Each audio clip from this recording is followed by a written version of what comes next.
नमस्कार विद्यार्थी मित्रांनो, जे विद्यार्थी सेट नेट परीक्षेची तयारी करत असेल त्या विद्यार्थ्यांसाठी हा जो व्हिडिओ आहे तो खूप उपयुक्त ठरणार आहे।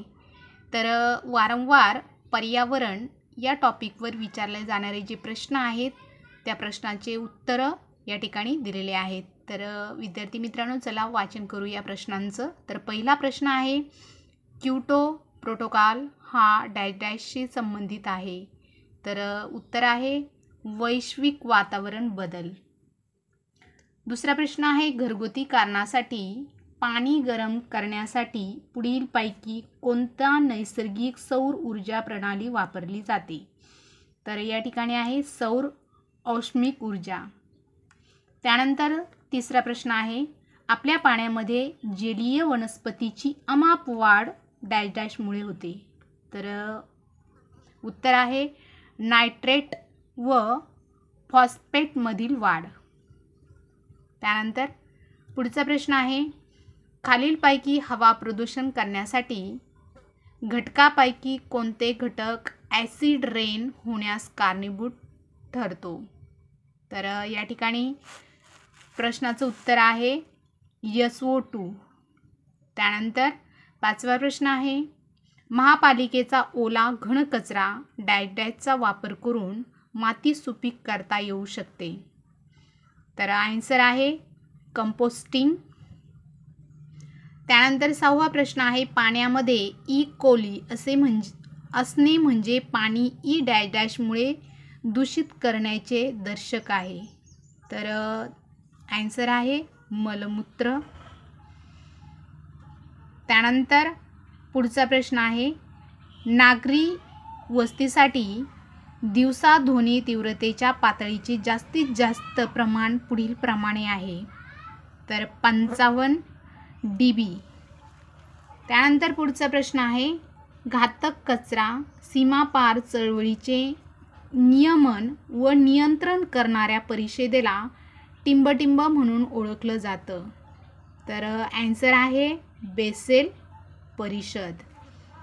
पुढचे प्रश्न बघूया। तर बघा, भारतामध्ये प्रदूषण टाळण्यासाठी व नियंत्रित करण्यासाठी असंख्य कायदे आहेत। यापैकी पुढील कायदा बहुव्यापी एकछत्री कायदा म्हणून ओळखला जातो आणि तो कायदा आहे पर्यावरण संरक्षण कायदा।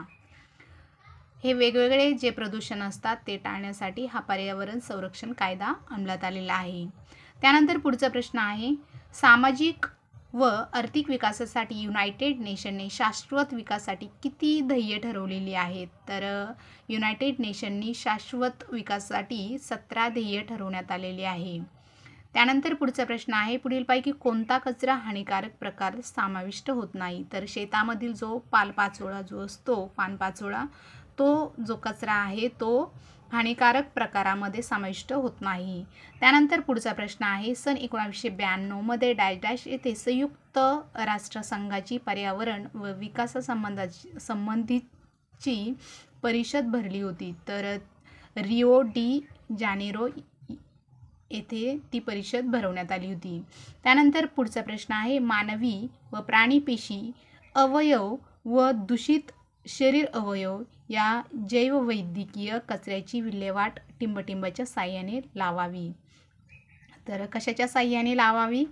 इन्सिनरेशनच्या साहाय्याने त्या कचऱ्याची विल्हेवाट लावावी। त्यानंतरचा प्रश्न आहे, डोंगरी भागात दरडी कोसळणे हे संकट नेहमीच असण्याचे कारणे? तर डोंगरी भाग जो आहे त्या ठिकाणी नेहमी दरडी कोसळतात। तर हे दरडी कशाच्या कारणाने कोसळतात? तर वृक्षाचा ऱ्हास किंवा वृक्षतोडीमुळे, मातीचा ऱ्हास होणे, डोंगर कड्या कापणे इत्यादी कारणामुळे ज्या डोंगरी भागामधल्या दरडी आहेत त्या कोसळत असतात। त्यानंतर पुढचा प्रश्न आहे, आंतरराष्ट्रीय सौर सहभागित्व हे सौर ऊर्जा निर्मितीसाठीचे प्रमुख केंद्र टिंबटिंब या ठिकाणी प्रस्थापित केलेले आहे? तर त्याचं उत्तर आहे ग्वालपहरी, गुरुग्राम। पुढचा प्रश्न आहे, ओझोन कमी करण्याच्या पदार्थाविषयीची परिषद टिंबटिंब म्हणूनही ओळखली जाते? तर उत्तर आहे मॅट्रियल प्रोटोकॉल. तर पुढचा प्रश्न आहे, ध्वनी तीव्रतेची पातळी मोजण्यासाठी पुढीलपैकी कोणते एकक वापरलं जातं?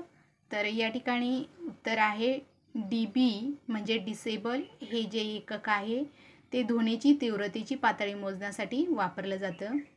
त्यानंतरचा प्रश्न आहे, हरित भारत मोहीम हा डॅशचा भाग आहे.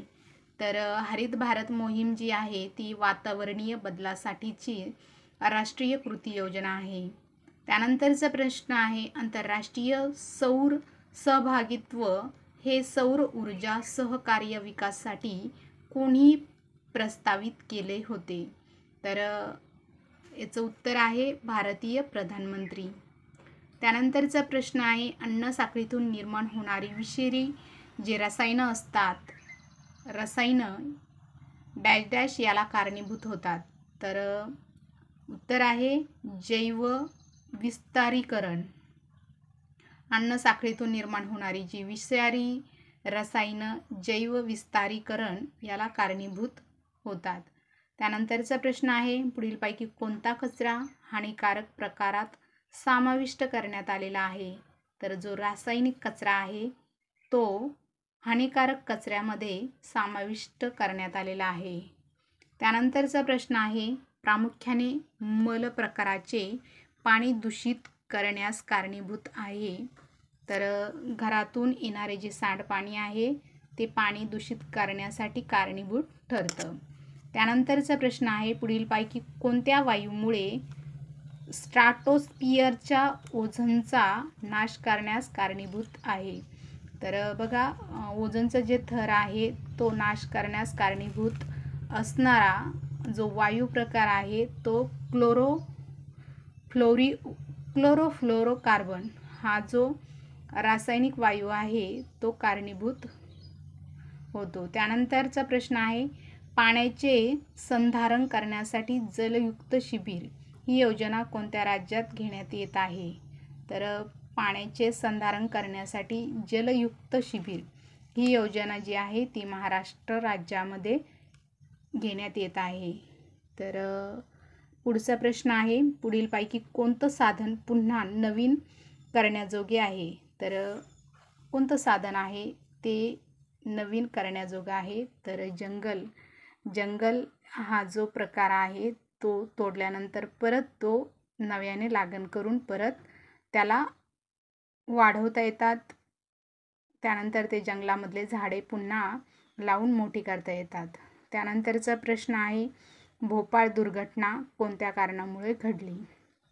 तर बघा, मिथाईल आयसोसायनेट या कारणामुळे भोपाळची जी दुर्घटना होती ती घडलेली आहे. तर विद्यार्थी मित्रांनो, आजचा व्हिडिओ हा सेट नेट एक्झाम देणाऱ्या विद्यार्थ्यासाठी खूप उपयुक्त ठरणार आहे. विद्यार्थी मित्रांनो, व्हिडिओ आवडला असेल तर लाईक शेअर सबस्क्राईब करायला विसरू नका.